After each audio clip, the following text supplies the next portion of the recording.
assim como para os interessados em geral e autodidatas das diferentes áreas que querem melhorar a sua comunicação acadêmica em língua inglesa para suas próprias necessidades acadêmicas.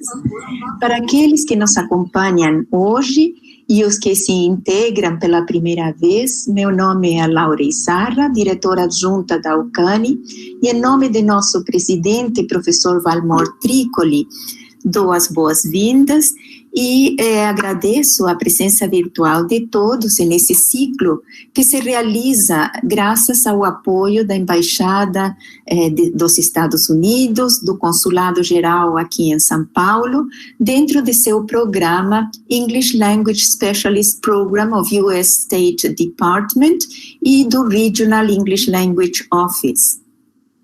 A Aucani oferece cursos de línguas estrangeiras em forma gratuita e agora, dentro desse isolamento social devido ao Covid-19, essas aulas presenciais foram transformadas em aulas remotas. Hoje, a professora Jamila Barton, de Georgia State University, do Departamento de Estado dos Estados Unidos, desenvolverá o tema de ensino online de escrita acadêmica em inglês, usando o Google Classroom, nada mais apropriado para as circunstâncias em que todos nós, professores e alunos, estamos vivenciando com essas aulas remotas. So, good afternoon, everybody. We welcome you to the fourth webinar of this cycle of the International Cooperation Office at USP within its program of internationalization.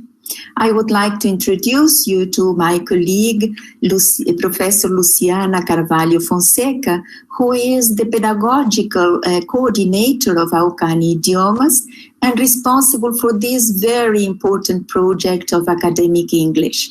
She will introduce you to this seminar and also to Professor Jamila Barton. So please, Professor Luciana, the screen is yours. Thank you very much, Professor Laura, Associate Director at Aucani, for the kind introduction and for all the support with this project. I would also like to thank the communications and IT team at Aucani, Sandra, Paulo, John, Julia, and Paloma, for supporting us in all the infrastructure and mechanics that we need to make this event a success. The Virtual English Language Specialist Program, as Professor Laura mentioned, is one of the many English programs of the Department of State. And thanks to the support of the Regional English Language Office, we are able to strengthen English for academic purposes at USP. And as you all know, pressure to write and publish in English is felt by graduates, researchers, and professors at all major universities in the world. Therefore, to expand academic literacy in English is on the agenda of every research university, aiming at fulfilling its social and research goals by influencing and transforming the building of knowledge worldwide, both in the hard sciences and in the humanities. Because of the current linguistic context, it is crucial to train teachers to work with English for academic purposes. And this is the main reason of this webinar series, which stems from a larger program for young teachers at USP at Aucani-Idiomas. After the webinar sessions, the young teachers in residence at Aucani language programs, such as the Language Education Program at USP, LEUSP, whose general coordinator is Professor Laura, and Oficinas EASH at USP Leste, and also graduate students from Letras graduate courses, not only from English, but also French and Spanish. They stay on, or have been staying on, for a workshop with Professor Jamila Barton until 5:30 p.m. So this has been going on now for 4 weeks. So I'd like to thank Professor Jamila and all the webinar and workshop attendees, because you are the reasons of this program. And today's webinar is especially for those of you who teach online and teach English for academic purposes. And the title of today's webinar is Teaching Academic Writing in English Online Using Google Classroom. I will now introduce our speaker for this series. Professor Jamila Barton has over 19 years of experience teaching English to speakers of other languages and 5 years experience with English language teacher development. She has a bachelor's in psychology and English from Tulane University, a CELTA RSA certificate, and an MA in TESOL from Seattle Pacific University. She was an ESL faculty in the Seattle Colleges District for 14 years and an English language fellow at the University of Jordan and Queen Rania Teachers Academy in Amman for 2 years. Currently, she is a doctoral candidate in applied linguistics at Georgia State University, where she teaches multilingual composition, TEFL, and international teaching assistance courses. Before I give the floor to Jamila, I would like to inform the audience that if you require a certificate of attendance, a link will be available on the YouTube video description during Jamila's talk. In the video description, you also find the link to the polls that Jamila makes and asks every webinar. So the links are there for you to click on and answer. It's really easy and fast. The slides will be available at the end of the series and also on the Aucani website, and the link will also be on the descriptions of the videos. You can also make questions via chat. Questions can be made in English or Portuguese, and feel free to submit them during and not necessarily after the talk. So now I would like to give the floor to Professor Jamila Barton, and welcome to the 4th webinar. Let me unmute myself. Hi, everybody. Just give me a second to set up my screen here, and we'll get started.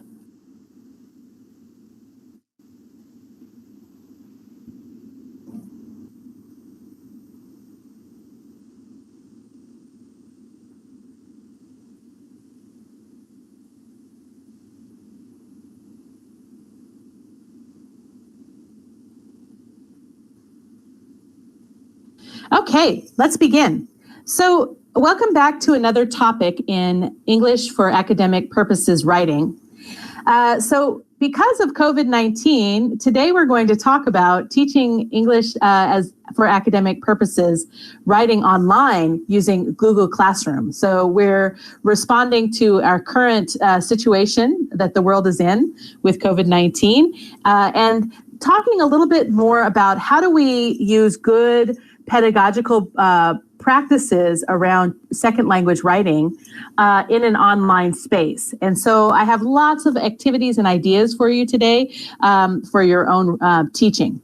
So in today's session, we'll discuss some principles of online learning and contextualize them for the stages of second language writing instruction. So we'll look at how to set students up for success with a welcome unit. And we'll also talk about how to organize a single unit of writing for academic English in an online course. But before we get started, I'd really like to hear from you. Let's do a short poll on your own experiences with online learning. So if you go to pollev.com and type my username, Jamila Barton 197, in the window, you should be able to access the question and answer it. So the question here is, what's worked for you in the past and what didn't, right? When it comes to online learning experiences. So you can respond as when you were a student, or you can respond as when you were a teacher. And the question here is, was it clear what to do first and how to navigate activities? Were there clear instructions for assignments, that kind of thing? Oh, I see some answers coming through. So it looks like a blended learning model is preferred. Good. So when we say blended learning or hybrid learning, what we mean is at least one portion of the course is going to be face-to-face, and the other portions would be online. That is achievable completely online with Google Meet and sort of face-to-face online platforms. Other ideas here are learning on the fly with Google Classroom. It's a hard time with assessment and marking. We're going to talk about assessment today. A well-organized syllabus and course schedule is essential. I agree with all of these things. Synchronous classes are not so interesting. Yeah, okay. So we have lots of different ideas about what we think about online learning. Let's talk a little bit about best practices before we talk about what you can do in your own course. One of the biggest complaints students have about online learning is that the activities and the places in the online course are not always transparent. It's very difficult to know where to go right away. It can be very difficult to know what to do next. So really successful online learning courses tend to have attention to course navigation. So students should be able to, when they enter a course, know what to look at first, what the activities that they need to follow are, and in what order, right? And if they can't do this, then the course will seem very not transparent to them. And online learning has a very, very low success rate compared to face-to-face classes. So it's very important that we build in good practices to improve student success, right? Because students are not right in front of us, we have to do a good job of making things clear and easy to navigate for students. One way to do this is through a welcome module at the start. So sort of like a pre-term module at the start of the course with course information and introduction activities. This kind of module can really help students be successful because it sets the tone for the class and it gives them an understanding of the expectations of the course. And so we'll talk about welcome modules or welcome units in just a minute. And then the other practice we're going to talk about is how to divide course material into modules or units, usually by week. So a lot of people organize this by time, like they'll have week 1, week 2, week 3. But there are other ways to organize. You can organize by topic or by genre, right? So in each unit, there is it's helpful to have a number of activities sort of in order. So you might start with a video overview of the unit and the purpose and the learning outcomes for that unit. It's also helpful to provide students with a checklist so that they can complete the unit itself. And the checklist could be both in the unit and in announcements. Another thing to think about is consistency in online classrooms. So whenever you develop a unit, the language that you use, the headings that you use, and the instructions should be the same for each unit so that students get into the practice of doing what you want them to do as they go. Okay, let's talk about welcome units or pre-term units to prepare the students for the course itself. And a welcome unit should offer an introduction to the class. Many instructors make a 5-minute video, or they plan a brief Google Meet with the students to tell the students a little bit about their own background as an instructor, but also the broad course objectives of the course, and maybe a little bit of a preview of the material to get them excited. So we talked in the second week about backward course design and course objectives.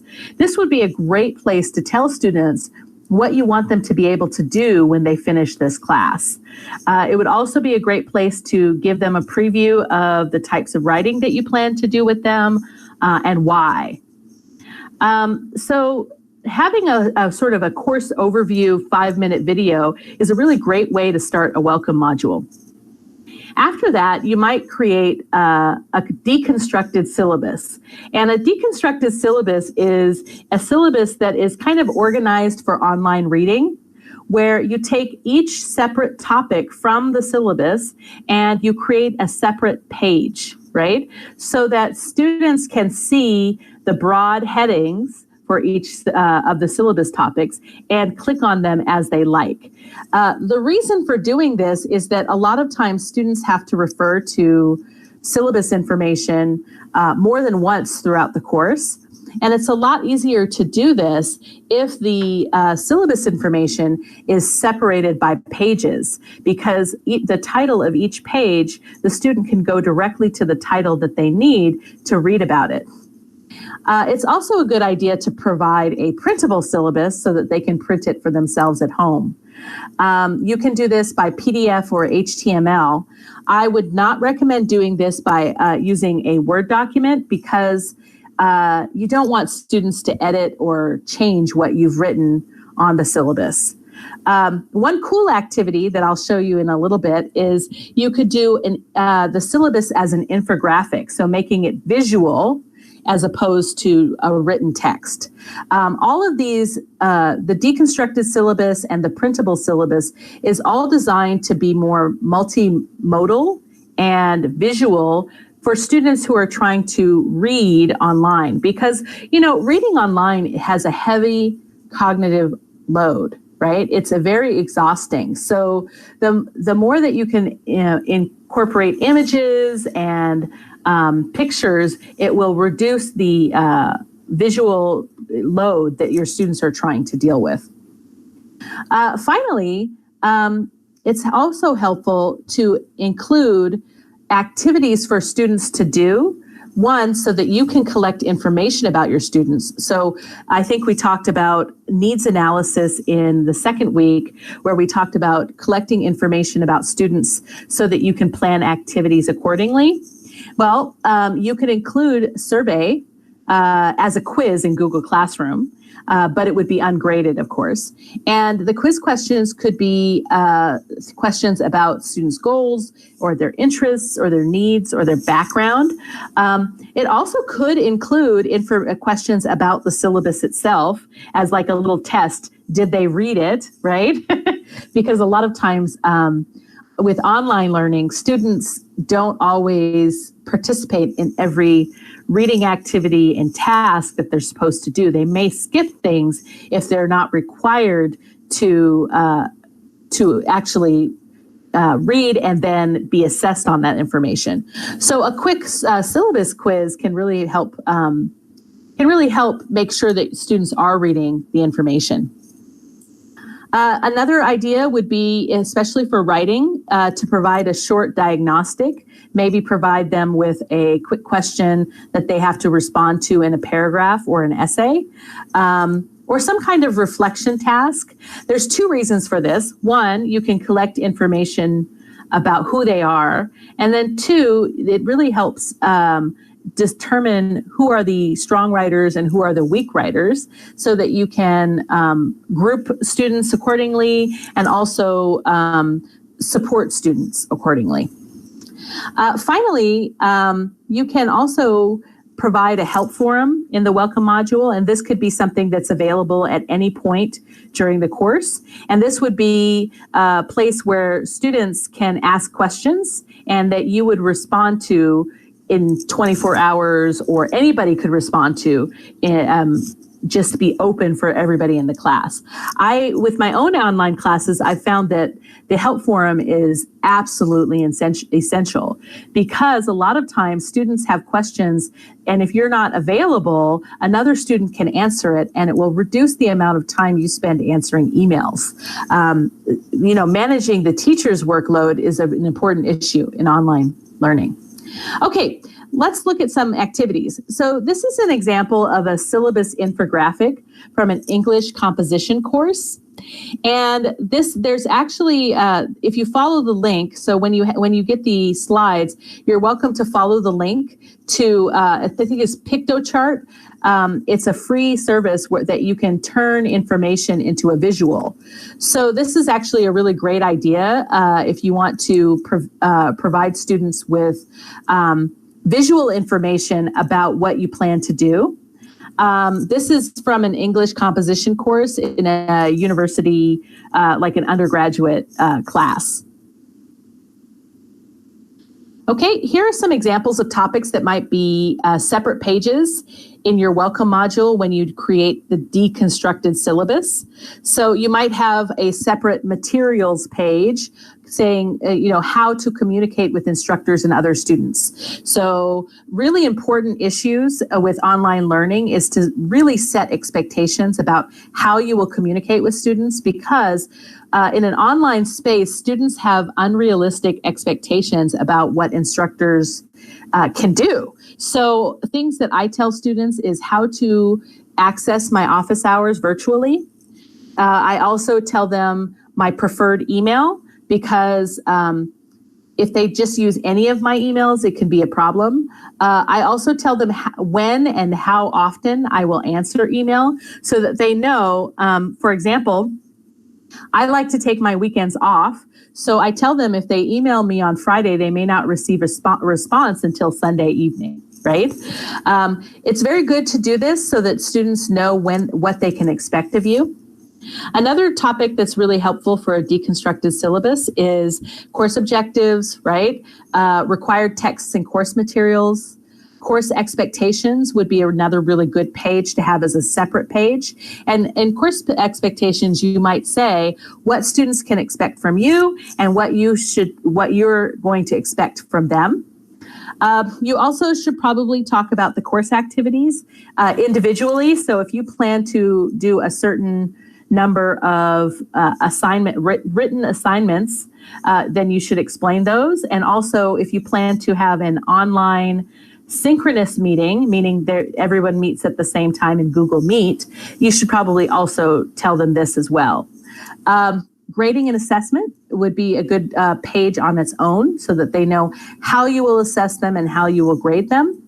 And then at a university or a college, it's really helpful to provide links to campus policies and resources for students and any course technology tools that they need. Okay, here's an example of a syllabus quiz. These are some sample questions I've used in the past. Things like, multiple choice is the easiest thing here. You could say, what is not a student learning outcome objective of this course, and have a list, and then they choose one. You could also ask things like, what are the required materials, or when are these papers due? I always ask questions about communication because I want to highlight this for them so that they know, right? Another activity that you can try as a part of a welcome module is a course contract. So it depends on, you can use a course contract for a lot of different reasons. You could outline the expectations for students in a course contract and have them sign it. You could have an academic integrity contract. So they are signing a contract saying that they will not plagiarize or use sources inappropriately or cheat, for example. But it's a really good idea to do something like this because, again, you're highlighting your expectations for the students so that when they have to do this activity, they understand what they are agreeing to. Right? And then if you have problems later, you can bring up the contract and say, well, you signed this document. Okay, let's do a quick quiz. Oh, sorry, I went too fast. Let's take a poll. So what other welcome activities can you think of? So things that you can include in a welcome module or a pre-term module that students complete before the course begins to prepare them for whatever activities and assignments that you're planning on giving in the course. So go ahead and write down any other activities you can think of. I know for some people, they might want to include technology requirements for using Google Classroom. And actually, the Google suite of online classroom information has tutorials for this, so you can use that. Student profile questionnaire, absolutely. A welcome module is a great place to collect needs assessment information from students. Anything else? Brainstorming course content. So I've had questions in the past about building courses based on what students want.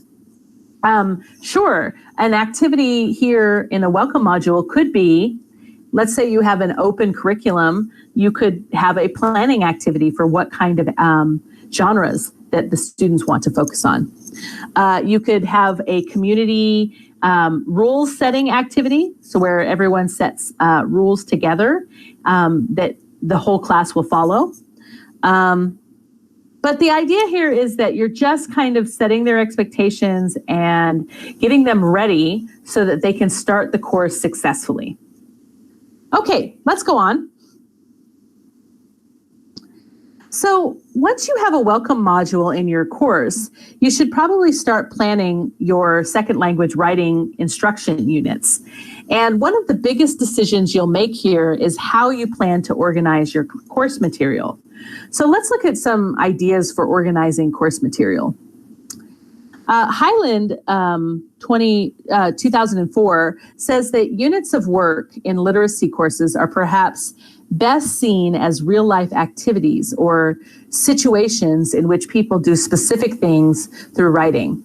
So that is definitely my lens as a second language writing instructor and researcher, that what we teach in a literacy course or in a writing course should be connected to what they will really do either in their continued college education or in the world, right? So real life authentic activities are probably a very good way to have an organizing principle for your course. So some organizing principles for a unit could be having, each unit be an individual genre that students are writing, or a sequence of genres that are developed over time. So you might start with something that's more developmentally easy to something that's more developmentally complex. Another module organization principle would be organizing by writing strategies. So this would be things like researching and using sources for research, or summarizing or paraphrasing, this kind of writing strategy organization. Another type of principle that's often used is organizing by school-based rhetorical modes. So these are rhetorical mode. The difference between a rhetorical mode and a genre is a genre has a communicative purpose. So it's a real life text type that people write.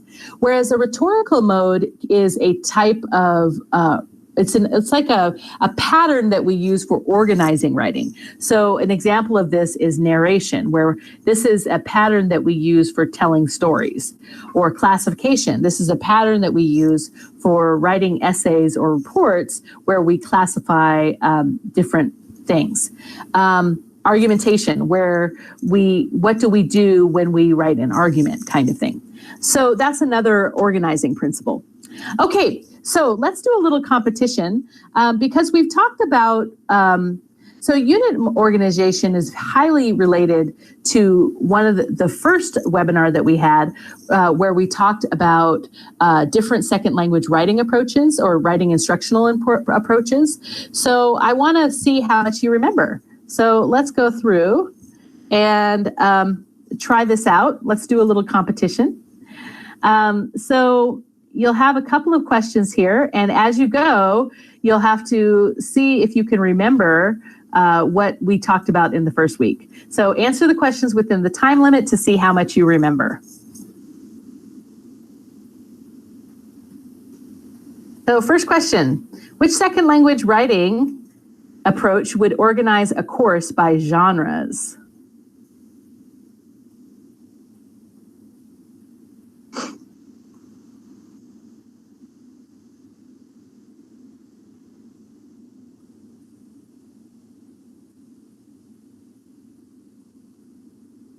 Okay, let's see what we got. Did anybody? Oh, and look at that. So most of you were absolutely right.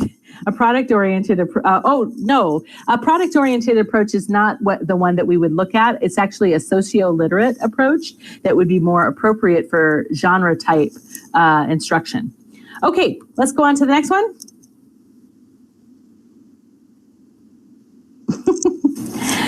Which second language writing approach would organize a course by writing strategies? And let's see what we've got here. So organizing a course by writing strategies, would it be a product-oriented approach, a process-oriented approach, a socio-literate approach, or a collaborative pedagogies approach? Let's look at the answer. Did anyone get a chance? Okay, so the answer here is actually a process-oriented approach. This is sort of the cognitivist approach that I talked about in the first week. And it looks like a lot of you got that answer correct. And normally I would look at the leaderboard, but let's just go on to the next question. So which second language writing approach would organize a course by school-based rhetorical modes? So again, the choices are a product-oriented approach, a process-oriented approach, a socio-literate approach, and a collaborative pedagogies approach.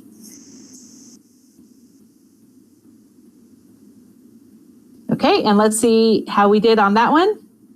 So a lot of you chose other things, but 14% of you got the correct answer. It's actually a product-oriented approach. This is where we talked about sort of traditional rhetoric approaches to teaching, where we follow school-based rhetorical modes like argumentation and narration. Okay, let's go on. All right, so once you've decided on an organizing principle, teachers can use the following questions for planning. So it's a very good idea before you actually go and create your module or your unit in Google Classroom that you think about the following questions for planning. So things like, what's the goal of the unit? Is it to complete an assignment with a particular genre? Is it to learn a particular strategy? Is it to learn how to write a particular rhetorical mode? What are the learning outcomes for your students?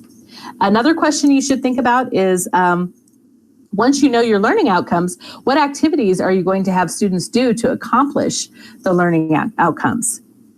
And once you have your activities, you can start thinking about the tools and the materials that you plan to include as a part of the activities. And then also, what is the role of the teacher and the student during the activity? If it's presentation or lecture oriented, then you are the one who's going to be talking. If it's something that the students will practice and do themselves, then you may be in the role of guiding, and you need to decide how you'll mediate a more student-centered, student-fronted activity. Another thing to decide is whether or not the activity will be asynchronous, meaning students can do it on their own during a set amount of time, or synchronous, where you might actually have a meeting planned in Google Meet where you meet with your students and do the activity together. And then also, how will you assess the activity, and what kinds of feedback will you give at different stages of the multi-drafting process? Okay, so I want to show you an example. For the rest of the presentation, the example I'm using is a specific unit that I created for my students that I teach, that I'm teaching this summer, actually. It's an upper intermediate English for academic purposes class for reading and writing for students, undergraduate students at an art and design college, and they're all international students. They're all between the ages of 18 and 22 or so. So I'm going to use this example throughout the presentation, and I've included this as a first page in the unit. So this, what you're looking at here, is the unit overview that I present as the very first page in the unit. And this gives the students an idea of what we will do and why, right? So again, the more transparent you are with students, the more interested they are in the work that you're doing, and also the more connected it feels like that it is to their goals, right? So if you look here, the unit here that I'm discussing is, I had my students write a visual art critique. So they had to go online and find a work of art that they liked, and then write a summary critique or an art review, essentially.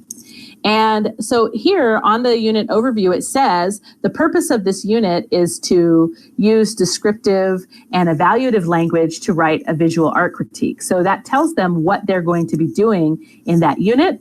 And then it also tells them what the learning outcomes are. So the idea, again, is the SWABATs, students will be able to.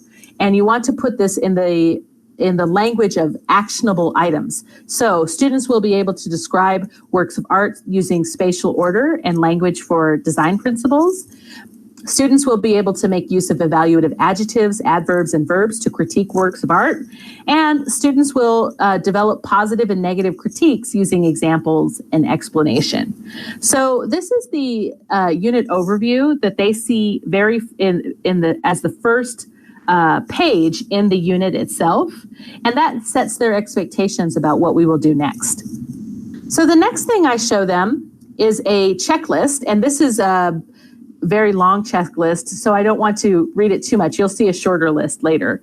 But it's basically a checklist in order of the activities that I plan to have them do.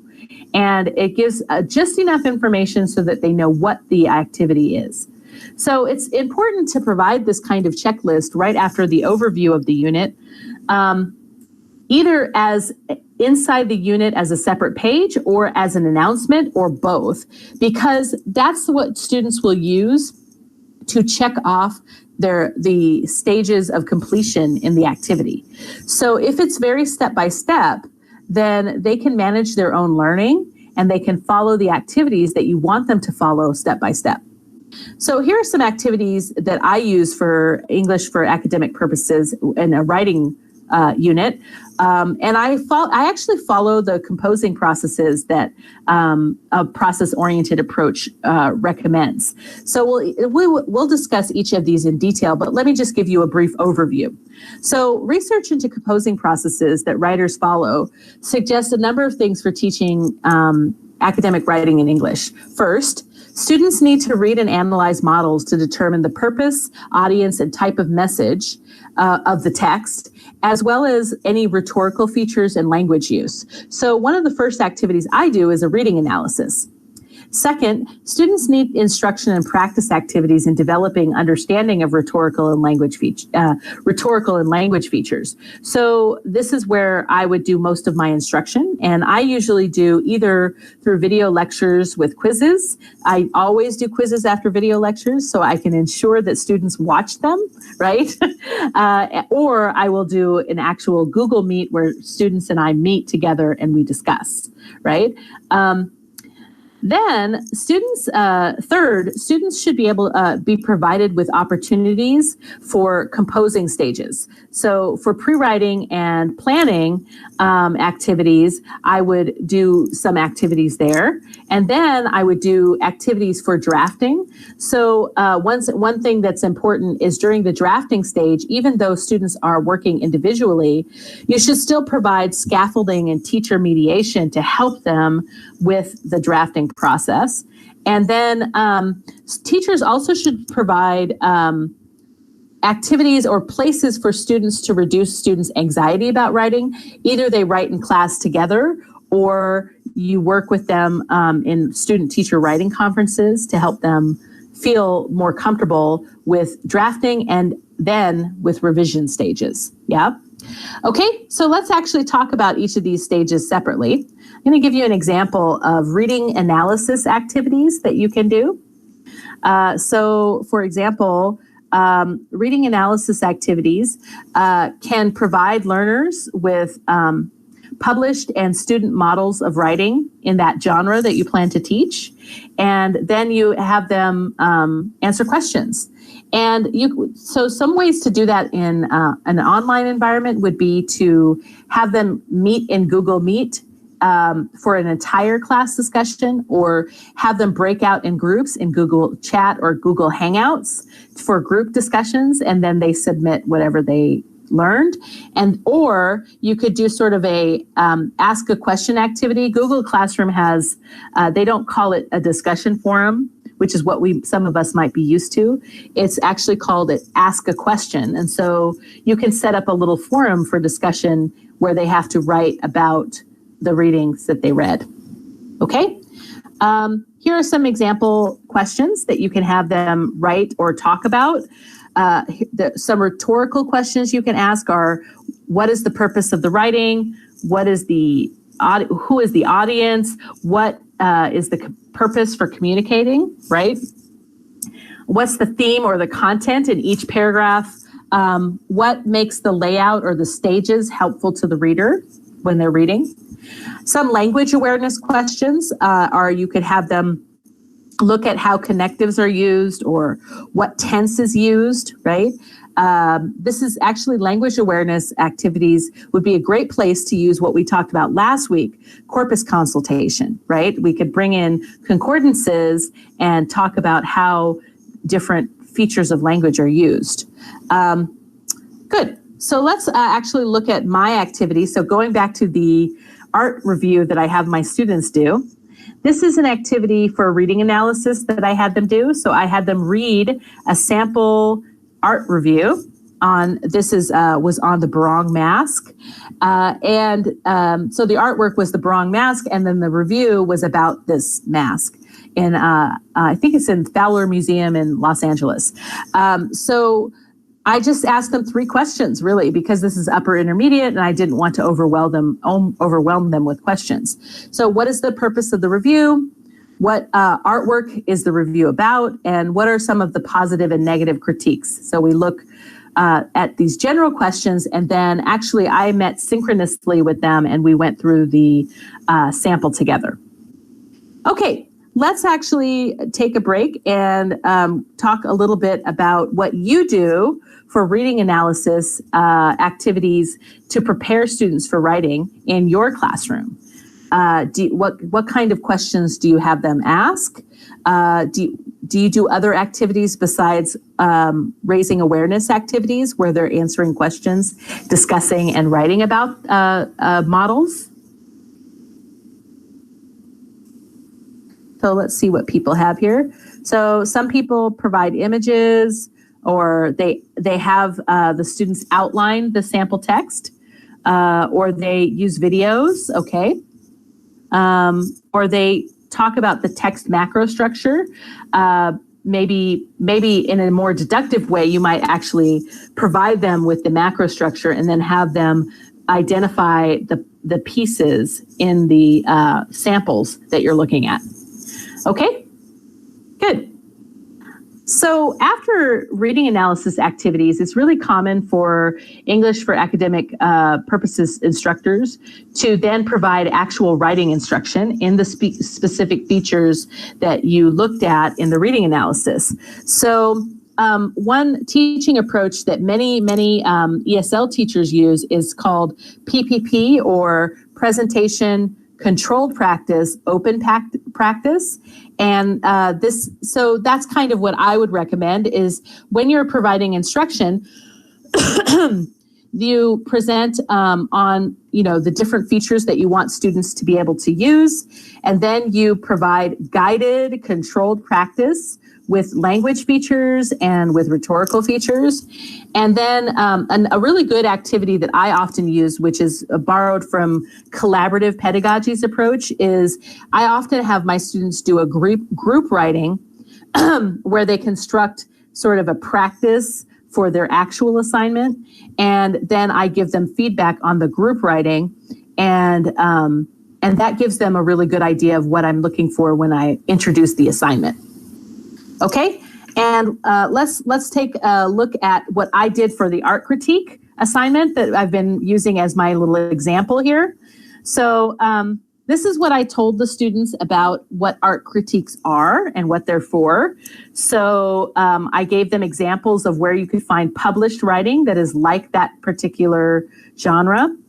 And then we looked at a sample critique together. And we talked a little bit about the stages for art critiques. And we also talked about evaluative language. So I gave them examples of adjectives that are used for critiquing positively and adjectives that are used for critiquing negatively. And then also adverbs and verbs that you can use for both positive and negative critiques. And we did some practice with these activities, with this kind of language, like some controlled sort of make a choice, fill in the blank kind of sentences where they're practicing where to put this kind of language and how to use it. And then I present them with the assignment itself. And I don't know if you're familiar with transparency in teaching and learning principles, but the idea of TILT, right? And I've provided the link if you ever want to go see more about TILT, is that we need to provide assignments that are very transparent in an online environment. So the way that we do that is we provide an assignment that states the purpose, explains the tasks in a number of steps, and then criteria for assessment, yeah? And so let's look at an example. This is my sample TILT assignment with my art review for my students. And you'll notice here, this is what I gave the students. So I gave them the purpose, which was to practice describing and critiquing works of art. And then I gave them a step-by-step of tasks that I wanted them to do for that activity. And each task had a link to the actual activity online. So for example, the first thing was to read the art reviews and post replies to the question, like as in a forum, or ask a question in Google Classroom. Then I had them watch video lectures, my video lectures on describing artwork and writing critiques, and do practice activities in sort of a quiz form. After, I had them respond to questions about a group work of art that they would use in their group writing to write an art critique about. So I would, so then they could respond and write as a group, and then I would provide them feedback before they did their actual assignment, which was to choose a work of art to critique. And then for pre-writing, I would have them free write about the questions directly to me, and then I would provide them with some, feedback about their ideas. And they would do a first draft and use the critique checklist as a guide. They would also do a peer review. And a peer review, I actually had them meet in Google Hangouts and then talk a little bit about their papers together. I also provided teacher feedback, and then I always have my students do something. So I don't, research says that not all students actually read the feedback that we give them. So one activity that you can do to ensure that they read your feedback is in the final draft, you can have them submit a cover letter of what changes they made from the first and second draft to the final draft, and why. So what did they respond to in your feedback, and what didn't they respond to in your feedback, and why did they make the changes they made? And that can tell you a lot about how they're thinking. So it's a great formative assessment, but also it kind of ensures that they have to read your feedback and make changes. So I do that to make sure that students actually do what I ask them to do. Then the final thing is the scoring criteria. This is the other thing I include in my TILT assignment, which is just a little checklist. This is actually a rubric. It's this one is organized as an analytic scoring guide. So there's criteria like I'm going to look at content, and this is what I will look at. I'm going to look at organization, and these are the things I will look at. And I'm going to look at language and style, and these are the things I'm going to look at. Now, analytic scoring guides are they've been critiqued, but I also find them a very good way for students to think about how they can improve their writing. Okay, so let's take a quick check to see how much you understood about TILT assignments. I have a quick poll here, and the poll is, which of these is not a part of a TILT assignment? So go ahead and choose one of these. Again, the question is, which of these is not a part of a TILT assignment? Is it the purpose, the course objectives, the tasks, or the scoring guide? So it looks like some of us are saying scoring guide. Some of us are saying course objectives, but nobody's saying purpose and tasks. That's good. So we'll give one more second here before I go on to the next thing. So actually the correct answer is course objectives. You don't need to include the course objectives in the assignment sheet that you give students or the assignment page in Google Classroom that you give students. You might include learning objectives, however, but you should include the purpose, whatever tasks they have to complete for that assignment, and then the scoring, okay? So that's kind of or how it will be scored. And there's lots of different ways to do that. Okay, let's go on. Once an instructor has introduced an assignment, students should be provided opportunities for pre-writing and planning. So one of my favorite activities for pre-writing is called cubing. And so what I do is I actually have students, whatever the topic is, I have them free write about these kind of questions. So the first question is describing or defining it. So what is it, right? What is this topic? And then comparing and contrasting it. What is it similar to? What is it different from? What can you associate it with? So what does it remind you of? How can you analyze it? What are the parts that it can be broken down into, and what are their relationships? How can you apply it? What can you do with it? And then I often ask them, do you agree with this topic, or you disagree with this topic, if that's appropriate. So the idea behind cubing is that you look at a topic from all these different sides, and that will help them generate a lot of ideas for whatever assignment that you're going to have them do. Planning activities might be to take your free writing that you do in the pre-writing activities and then actually put the ideas into a graphic organizer. And there's some really great examples of organizers on the internet. But the idea is that you would use a graphic organizer to organize their actual writing by taking the free writing that they did and then organizing it idea by idea. And then they can use the organizer as a plan for their writing when they're ready to write their assignment. Okay?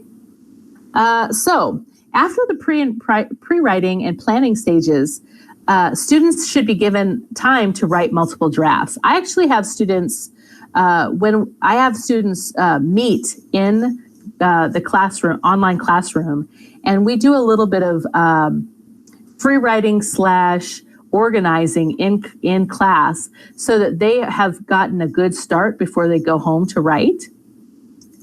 And that really helps them with sort of a lot of students have anxiety about writing. And when you help them get started during an online session, that reduces the anxiety and it reduces the amount of work that they need to do at home.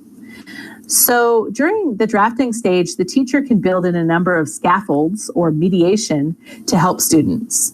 One thing that the teacher can do is provide an example text, maybe one of the samples that the students read during reading analysis, with organized by stages or by moves as a controlled way to write their assignment.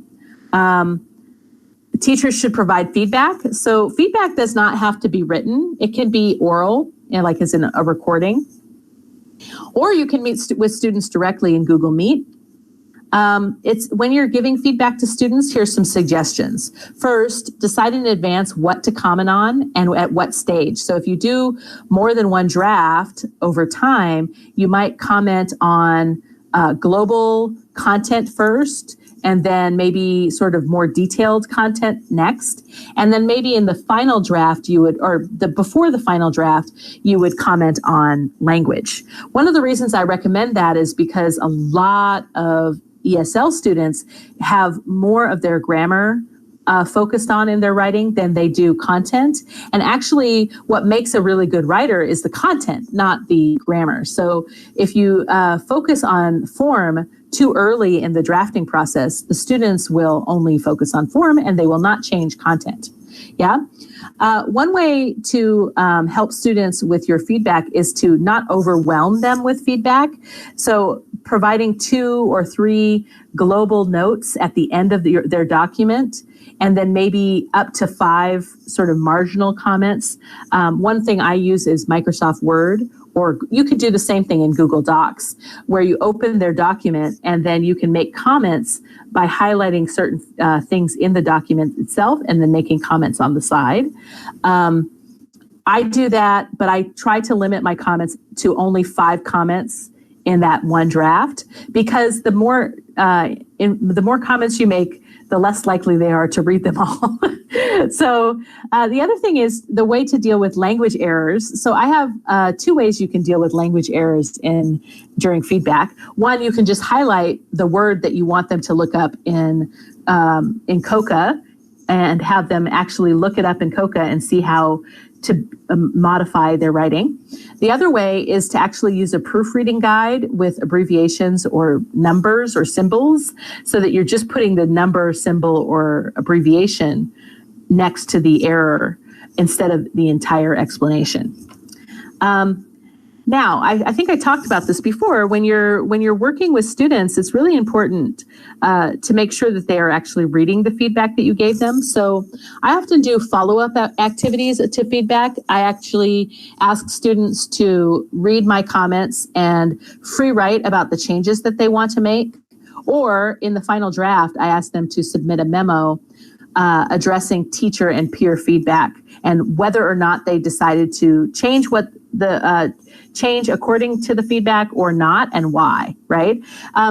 For graduate students, that's actually really good practice for, working with a reviewer or an editor during publishing, because you're expected when you resubmit an article to write a letter to the reviewer and editor explaining why you changed certain things based on their feedback and why you didn't change things based on their feedback. So if you disagree with their feedback, you have to know how to explain why you didn't change it.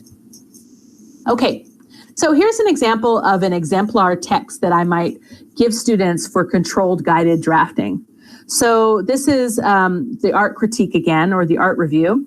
And what I did was I took their sample that we read during the reading analysis and I organized it by stages. So I put the sentence, and then this is the introduction, and this is the sentences, and then the description, and the sentences, and the background. And this helps them think about how they're going to structure their own writing. And then for the critique, I also gave them a second thing. And actually, when I had them write the art critique, I didn't have them write it all at once. The first draft was actually just the description of the artwork. And then the second draft was the critique of the artwork. And we did it separately, and then they did a second draft after that, so that they had this multiple staging that's happening during their drafting process. It's a lot easier for students to write this way, and you'll actually deal with less plagiarism because they're writing it in pieces. It's really harder. It's a lot harder to plagiarize when you're writing sections of something than when you're writing the whole thing and you can just copy and paste. So that's one way to avoid plagiarism. Here's an example from that assignment of some feedback that I gave them in Microsoft Word. So you'll notice here that I highlight the sentence and then make a comment about it. And I've made other comments here, right?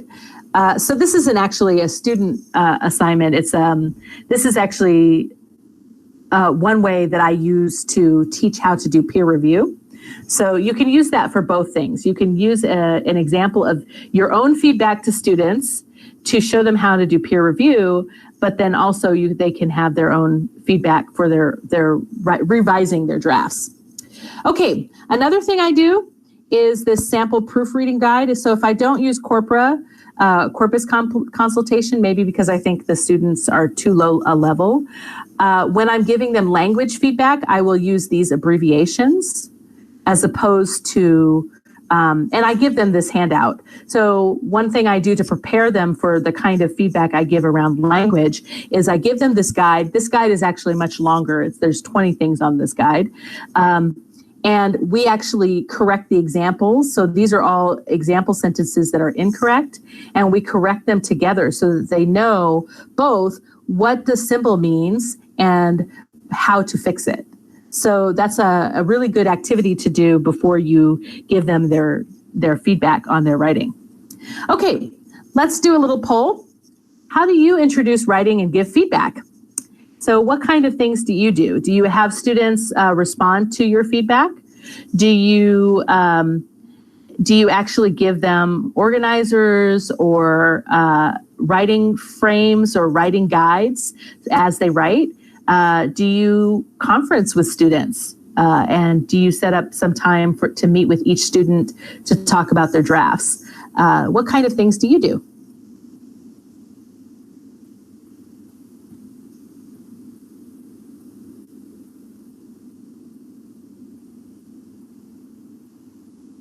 So online feedback tends to get much longer. I find it hard not to write too much. That's absolutely true. I have the same problem, which is why I plan out my types of comments I plan to make for each draft that I'm looking at.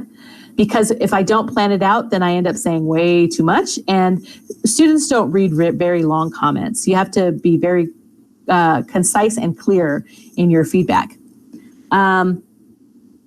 So they talk about word choice or theme. Good. I meet with them individually. I think that's a great way to do things. I also work with in-class feedback by peers. We'll talk about peer feedback in just a minute. Yeah, writing guides. Good. Okay, excellent.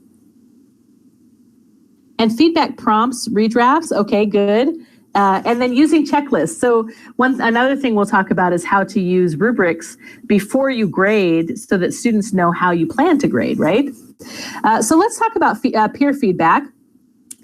So it's very important for students to do peer feedback for a number of reasons. One, if they're planning to write for academic purposes, collaborating about writing and giving peers responses about their writing and helping writers write better is a normal part of any discipline, right? So we often collaborate and share our writing and respond to writing all the time. So part of preparing them for their academic studies is teaching them how to do that in English, because we do use hedging language and boosting language, and it is a little bit cultural. The way that we give peer responses is a little bit cultural. So discussing the benefits of peer response would really help students take it seriously.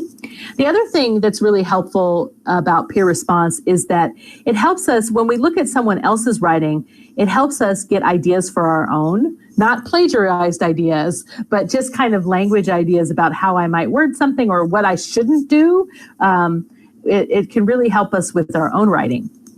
So another thing, so if you want to set up a successful peer review session with your students, it's a really good idea both to discuss the benefits and then model how to respond with a writing sample. And it's really helpful to show them examples of helpful and unhelpful responses so they can see how they can explain to the other students in their groups what they like and what they don't like. So there's a number of ways to do peer review online. I would recommend having students do a live chat through Google Hangouts, or sort of using a discussion forum approach with groups. So assigning just certain students to an ask a question forum in Google Classroom so that they are maybe partners for life or partners for the class, and then they would constantly be giving each other feedback at the different stages of the drafting process. One thing to think about is how you're going to form your groups. So what personal characteristics are you going to use to form groups? Do you want students who are coming from the same discipline? Do you want students who have similar levels of proficiency? How are you going, similar goals, for example, how are you going to connect students in a group? And once you've formed a group, actually students work better over time as a group together. So I would not switch groups unless something really difficult is happening, because the more students work together, the better their communication will get. But if you keep switching groups, then you'll basically be starting over with a group. Okay. Here's an example peer review task from Ferris and Hedgecock. So what they suggest is that students first read the paper alone and answer some questions. Questions like, did the writer address the writing task? Did the writer anticipate the needs of the target audience? What do you want to know more about? What does the writer need to add detail or explain? What do you like best about the paper? What do you like worst about the paper? So you can give them a list of questions to get them started. Then they can post a brief summary, specifically mentioning at least two suggestions or two things they liked, and then two suggestions. And then it's a good idea then after that to have students meet and talk about each draft. And then also making sure that the students are offering real helpful comments as opposed to, oh, that was great, but more detailed examples. Okay, we're almost through here, and I want to talk a little bit about assessing writing in an online environment. So Google Classroom offers an option for doing a rubric, and I would recommend that you use that feature when you're assessing writing because it sets the students up with the right expectations about what you will be doing. And also it reduces your own workload if you have a rubric that you're using. And we've already talked about analytics scoring, which is what I showed you an example of. But there's one other kind of scoring that I think I'd like to talk about, which is the trait-based scoring. And this is actually based on qualities of the genre that you're teaching. So related to communicative purpose. So this is actually a socio-literate approach to scoring. And I'm going to show you an example in a minute, but the idea here is that it's very time consuming to create, but once you create it, it can really be very helpful for students because it really focuses in on the socio-literate aspects of genre. So let me show you an example of that. So if you look here, this is a very task-specific rubric for visiting monuments in Paris, and this is it's an intermediate level, and this is a narrative. So if you look at the criteria here, they're actually related to the rhetorical features and the language features of the genre, right? So does the writing use cultural knowledge? Is the rhetorical form in a narration or in a story? And are there past tense endings, for example, right? So all three of these features actually relate directly to the genre that they're writing about. Okay, the final activity I want to talk about is student self-assessment. So reflection is one of the key variables linked to composition.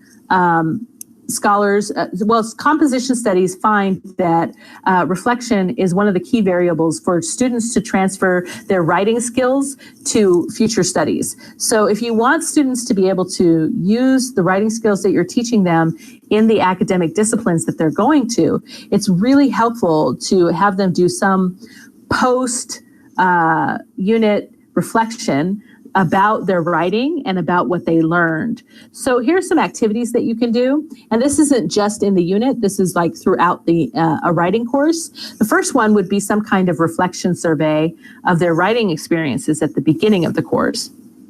Having them do in-progress memos on writing tasks during the drafting stage can really help you determine where they're at and what they need, but also it can help them think about what is my writing process and how am I doing this? And they can also reflect on their own use of writing strategies. You can have them reflect on your responses that they get from the feedback, so that you can have them respond to peer feedback, and you can also have them respond to teacher feedback. You can have them do individualized editing exercises. So if you highlight problems in their text, you could have them do corpus consultation to check out what's wrong, or you can have them use the proofreading guide like what I showed you. And then you can have them do a final draft memo. So this is the kind of thing where they explain to you what they changed and why, and what they didn't change and why. And then at the end of the term, it's a really good idea for them to do some sort of reflection essay describing what they learned. Okay, so that's really all I have. I have one quick question before we leave, which is, what other ways do you engage students and build collaboration in online environments? So I've talked about a number of ways: peer review, group writing assignments, student and teacher writing conferences, discussion forum type activities. So are there other ways that you encourage students to collaborate in online environments?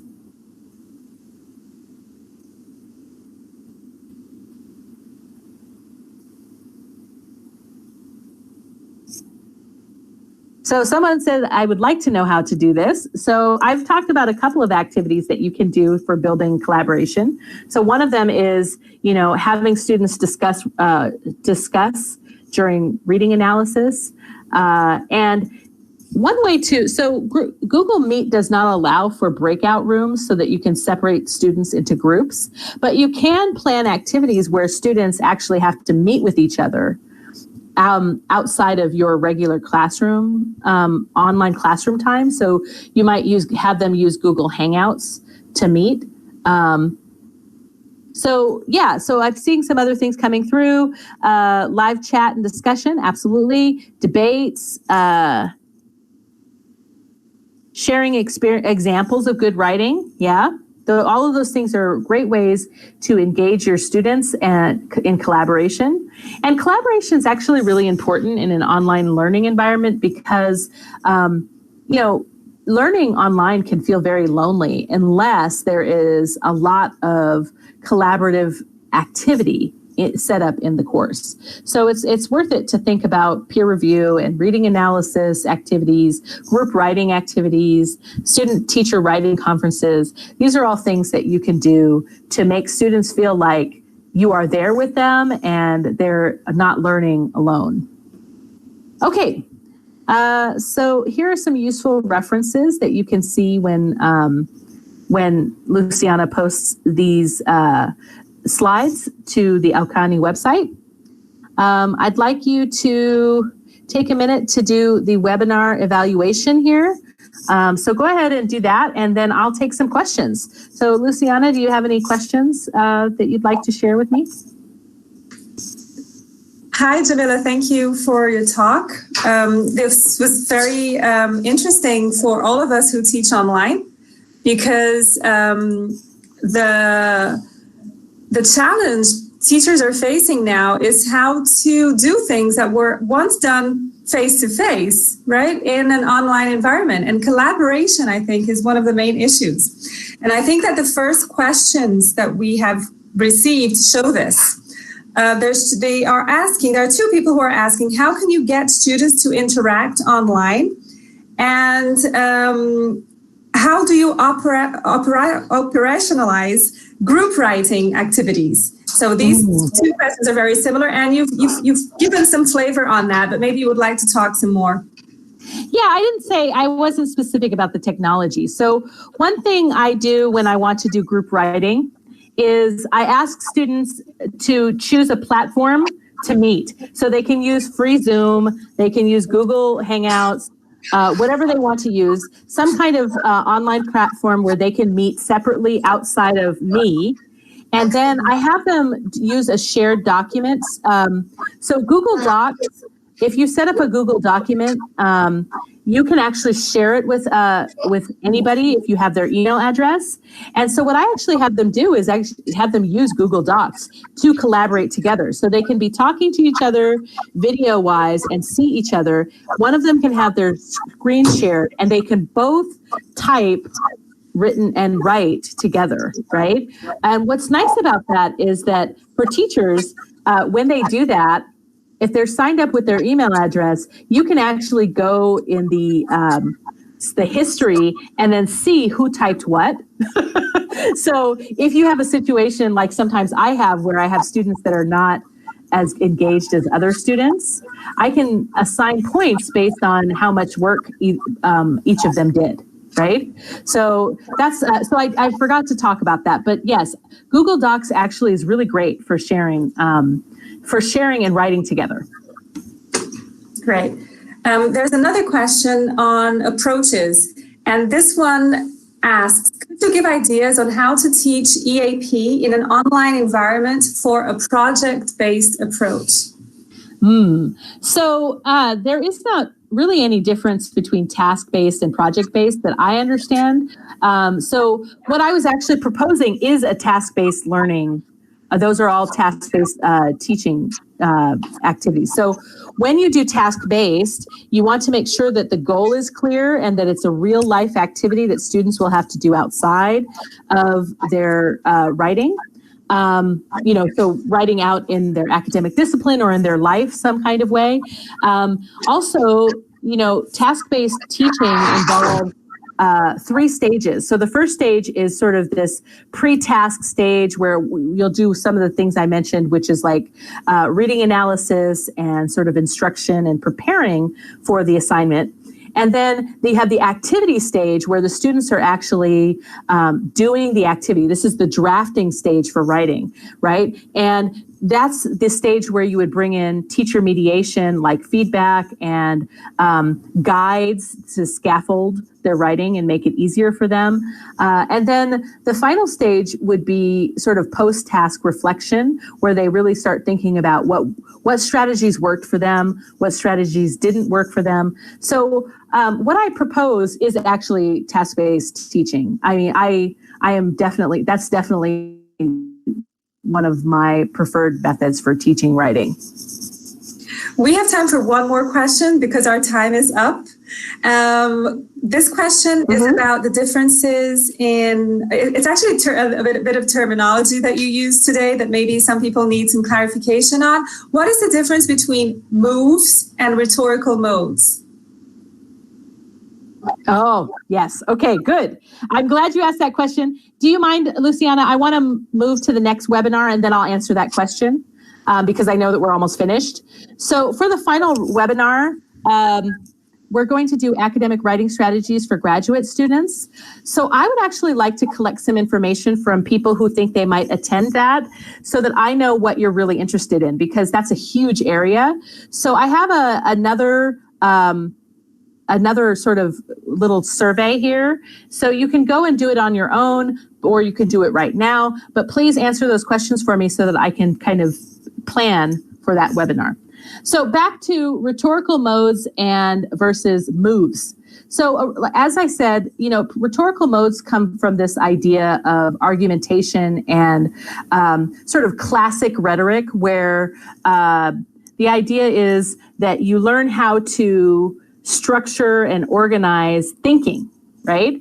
So there are academic ways that we argue. So we present a claim and it has to be well qualified, and we have to provide evidence and backing for our claim and explain any assumptions that we have, right? This would be an example of a rhetorical mode where I might use argumentation in almost any kind of any kind of message that I might write. I might use argumentation for an executive summary. I might use argumentation for a report. I might use argumentation for an essay, right? So rhetorical mode has to do with the type of writing or the organizational pattern underlying writing. A genre, however, is an actual type of message with a purpose. So when I write a business letter to request something from a company, that would be an example of a genre where there's an actual type of writing that I do. There's actual samples, right? For a purpose within a community. So genres encompass this idea of the social and the contextual, whereas rhetorical modes really just focus on organizational patterns. I hope that helps. That was great.